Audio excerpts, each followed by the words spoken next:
Bonjour, je m'appelle Yves Potvin. Je suis quelqu'un qui porte des lunettes, mais je suis d'abord un enseignant en éducation physique. Et aujourd'hui, je vais vous parler de ce que je fais avec mes élèves lorsque je m'en vais faire une marche. J'ai bien dit faire une marche et non pas prendre une marche. Prendre une marche, c'est traduit directement de l'anglais, to take a walk. Alors comme je vous parle en français, on va parler de faire une marche. On peut faire une promenade. Dans mon cas, à la vitesse où je marche, on peut plus dire faire une promenade. Donc, marcher, c'est d'abord un moyen de locomotion, évidemment, mais ça peut devenir aussi une activité très intéressante de détente, une activité pour favoriser la digestion, pour passer du temps en famille. Mais ça peut devenir aussi une activité physique, une activité sportive, même une activité olympique, une épreuve olympique. Il y a plusieurs années, dans les années 70, il y a un homme qui s'appelait Marcel Jobin, qui doit probablement encore s'appeler comme ça, qui, lui, s'entraînait à la marche olympique, la marche athlétique. Et dans son coin de pays, en Mauricie, c'est un homme qui faisait rire de lui beaucoup. Les gens l'appelaient le fou en pyjama parce qu'il y avait une démarche qui était particulière. Faire de la marche athlétique, la marche olympique, ce n'est pas comme marcher normalement. Alors, le monsieur en question, lui, est habillé en pantalon, en chandail de coton ouaté et les gens l'appelaient le fou en pyjama. Jusqu'au jour où, lors des Olympiques de 1976 à Montréal, le monsieur en question a participé à l'épreuve de 20 km et a terminé 23e. Alors depuis ce jour-là, cet homme-là est devenu une légende du sport québécois et du sport canadien olympique. Souvent, les gens vont nous dire que c'est difficile de trouver du temps pour aller marcher, alors que les occasions sont très faciles à trouver. Plutôt que de prendre l'auto, on peut prendre nos jambes pour aller au dépanneur. On peut choisir l'escalier plutôt que de prendre l'ascenseur lorsqu'on rend visite à nos proches. On peut décider de faire 30 minutes de marche plutôt que 30 minutes de télévision après le souper. En tout cas, bref, on peut demander à Pitou de venir marcher avec nous. C'est très facile de trouver des occasions. On a souvent des excuses et non pas de véritables motifs qui nous empêchent d'aller faire une bonne marche. On se donne souvent pour objectif de marcher un total de 10 000 pas par jour. Ça demeure un objectif qui est davantage symbolique plus que scientifique, mais c'est quand même bien de le respecter. Pour compter nos pas, il y a plusieurs façons. La bonne vieille méthode, c'est de compter 1, 2, 3, 4, 2783, 2784, 2785, comme vous pouvez voir. Ça peut être long. Alors, il y a des appareils pour faire ça aussi, sur le téléphone portable, sur un baladeur ou même un petit podomètre comme celui que j'ai dans les mains ici. Mais plutôt que de calculer continuellement le nombre de pas marchés, je préfère plutôt parler d'intensité de l'effort avec les élèves. Donc, par exemple, lorsque tu marches avec quelqu'un, tu devrais pouvoir discuter avec lui ou avec elle tout en étant un peu essoufflé. C'est ça le truc. Et c'est excellent pour le cœur à ce moment-là. Tu sais que le cœur est un muscle comme tous les autres muscles de ton corps et ce muscle-là a besoin d'être entraîné. Le muscle a une drôle d'apparence d'ailleurs si tu regardes l'image que je te fais présentement apparaître à l'écran. C'est pas exactement la même chose que ce qu'on voit lorsqu'on donne une carte de souhait à la Saint-Valentin. Alors, ce serait peut-être profitable pour toi, pour ton être cher, de continuer de le faire avec les cœurs conventionnels. L'activité physique régulière, dont la marche, est excellente pour la santé de ton cœur. Il est même nécessaire. Elle contribue à réduire les besoins d'oxygène de ton cœur pendant l'effort. Elle va aussi améliorer la circulation sanguine et finalement, elle va contribuer également à réduire ta fréquence cardiaque au repos et à l'effort. Tu te demandes peut-être, c'est quoi la fréquence cardiaque? En réalité, on parle de la même chose lorsqu'on parle du pouls, on parle des battements de cœur, du rythme cardiaque. Tout ça est la même chose. En fait, chaque fois que ton cœur se contracte, alors à chaque fois que tu entends que tu ressens ton cœur se contracte, c'est-à-dire qu'il est en train de pousser du sang dans les artères. Chaque fois que tu n'entends rien, ton cœur se décontracte, donc il est au repos. Donc le cœur n'arrête jamais normalement. Alors tu as un problème s'il s'arrête.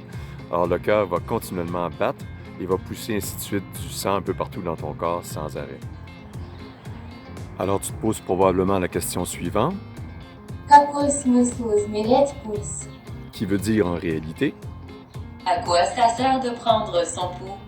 Si tu vas faire une visite chez ton médecin de famille, probablement qu'il va prendre ton pouls.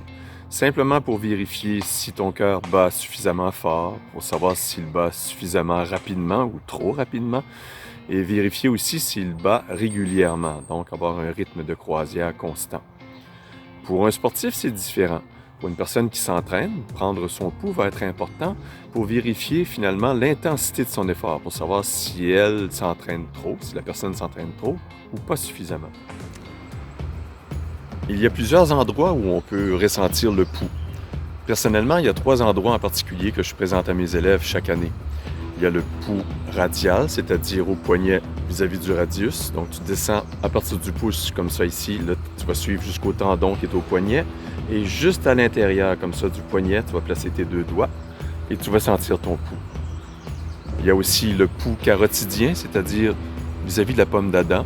De chaque côté ici, tu appuies fermement avec tes 2 doigts et tu devrais normalement sentir ton pouls. Et la troisième façon, tout simplement la poitrine. Mais pas exactement en plein centre de la poitrine. On sait que le cœur est au centre de la poitrine, derrière un os qu'on appelle le sternum, mais un petit peu sur ton côté gauche, tu vas ressentir probablement les battements cardiaques aussi. Pourquoi on le sent un petit peu à cet endroit-là? Tout simplement parce que ton cœur, lui, il y a une pointe dans le bas du cœur en tant que tel. Cette pointe-là tourne un peu vers la gauche et c'est cette pointe-là qui touche la paroi thoracique. C'est ce qu'on appelle le choc de pointe du cœur. Alors, ce sont les 3 endroits où tu pourrais ressentir ton pouls le plus facilement. Alors maintenant, on va l'essayer. Tu vas essayer de trouver ton pouls sur ton corps, à un des 3 endroits, celui qui te convient. Tu peux arrêter la vidéo à tout moment. Et au signal sonore, tu vas commencer à compter le nombre de battements que tu vas ressentir. Alors, tu es prêt? Au signal, c'est parti.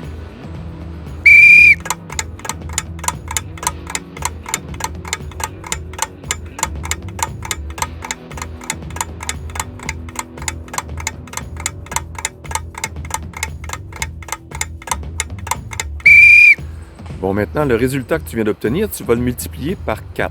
Pourquoi par 4? Tout simplement parce que moi, je t'ai fait calculer ton pouls pendant une période de 15 secondes, alors qu'un pouls se calcule en battements à la minute. 60 secondes dans une minute, 4 fois 15 égale 60. On fait maintenant des mathématiques. On a fait du français au début, maintenant on fait des maths. Alors, ce que tu viens de calculer là, on va l'appeler le pouls au repos. C'est pas exactement un vrai pouls au repos. Disons qu'un vrai pouls au repos, ce serait par exemple le matin quand tu te réveilles et que tu as un œil qui s'ouvre dans ton lit. Puis là, tu te dis, tiens, je vais calculer mon pouls, ce que personne ne fait. Dans le moment, tout dépendant de ce que tu as fait, peut-être qu'il y en a parmi vous qui sont allés courir et d'autres qui sont restés très calmes longtemps. Alors, c'est sûr que le pouls au repos peut varier. Mais on va supposer que c'est un vrai pouls au repos. Maintenant, on va l'essayer à l'effort. Alors, je vais te demander pendant une toute petite période de 10 secondes, je vais faire la même chose que tantôt. Je vais te donner un signal de départ. Lorsque je vais te donner le signal sonore, tu vas te lever debout, tu vas sauter, tu vas courir sur place. Cours pas partout dans la maison. Fais juste bouger rapidement, vite, vite, vite. Ça va durer 10 secondes. Et dès que tu vas avoir terminé cette période de 10 secondes, je vais te demander de chercher ton pouls de nouveau. Et tu vas voir la différence. Alors, tu attends mon signal et c'est parti.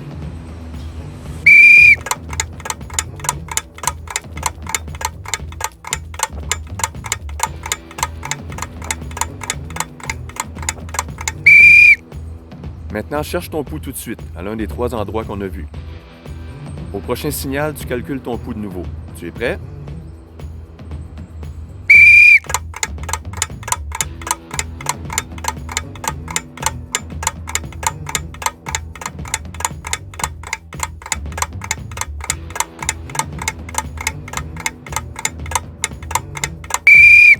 Bon, maintenant, encore une fois, multiplie ton résultat par 4 pour savoir combien de battements à la minute tu as fait, étant donné qu'on a encore une fois calculé pendant 15 secondes. On aurait pu calculer pendant 30 secondes aussi, mais multiplié par 2. Ce qui compte, c'est que le total fasse sur 60. Un petit détail très très important, on n'utilise jamais le pouce lorsqu'on calcule le pouls, uniquement l'index et le majeur. Pourquoi on n'utilise pas le pouce? C'est tout simplement parce qu'il est possible de sentir des battements cardiaques à l'intérieur du pouce, ce qui fait que vous allez calculer 2 fois les mêmes pulsations et vous retrouver avec un résultat absolument démesuré. Tu peux maintenant attendre quelques minutes et reprendre ton pouls de nouveau. Tu vas constater rapidement que ton cœur a déjà recommencé à récupérer. Et c'est normal, c'est comme ça que ça se passe dès qu'on arrête une activité, déjà le cœur est en mode récupération. Tu te demandes probablement aussi s'il y a des différences d'une personne à l'autre. Il y a nécessairement des différences d'une personne à l'autre, dépendant de ton niveau d'entraînement, de ta santé, mais aussi de ta taille. Alors, par exemple, un bébé a un rythme cardiaque beaucoup plus élevé qu'un adulte. Une souris et un éléphant, il y a une très, très grande marge. Les plus petites personnes ont des cœurs qui battent beaucoup plus vite que les grandes personnes. Et c'est normal. Sais-tu, moi je pense que j'ai assez parlé pour aujourd'hui.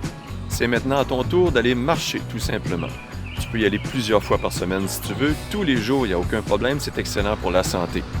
Profites-en pour demander à tes parents de venir avec toi. Profites-en pour leur expliquer tout ce qu'on vient de voir, leur montrer comment prendre le pouls. Je suis certain que ça va les intéresser et comparer vos résultats. Lorsque tu vas aller marcher, habille-toi convenablement pour aller marcher, donc des vêtements légers, des chaussures bien adaptées à la marche, des lacets bien noués, une bonne bouteille d'eau réutilisable, c'est une bonne idée, chapeau, casquette s'il fait soleil, s'il fait chaud, la crème solaire, bref, tu te prépares pour être prêt pour aller marcher longtemps. Dernière chose, sois prudent.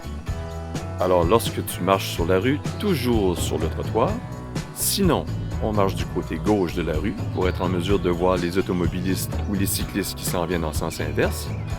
Et on s'assure d'être bien vu par les automobilistes qui sortent ou qui entrent des entrées. De cette façon-là, tu vas t'assurer de faire une belle marche sécuritaire et fort agréable. Alors là-dessus, je te dis, bonne marche!